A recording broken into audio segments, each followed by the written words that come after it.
Kinilabutan ako nung nalaman ko yung mga reports tungkol sa biktima ng Manila Film Center. Akala ko natabunan lang sila ng gumuhong building. May mas malalang nangyari pa pala sa kanila. Story time! Sinasabing isa sa pinaka-haunted places sa Pilipinas ang Manila Film Center sa Pasay.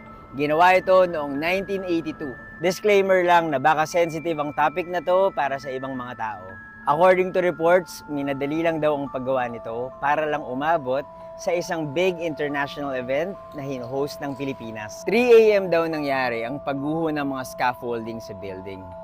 Devil's Hour. May mga natabunan daw ng bato, pero mas nagulat ako nung nabasa ko yung mga sumunod na balita sa reports. Ako nga pala si Buji at mahilig ako mag-story time. Kung di nyo pa ako fina-follow, follow nyo na ako. May video daw na nag-surface a few years after the incident. Sa video, pinakita na may natrap na trabahador sa basang semento. Natabunan yung kalahati ng katawan niya mula bewang hanggang paa.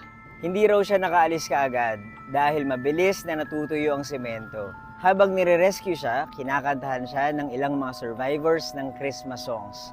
Siguro para maaliw. Natanggal naman siya sa semento, pero 10 hours after ng pagguho.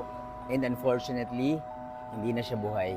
According sa mga reports, pinagpatuloy pa rin ang paggawa ng building after that incident para umabot doon sa big event.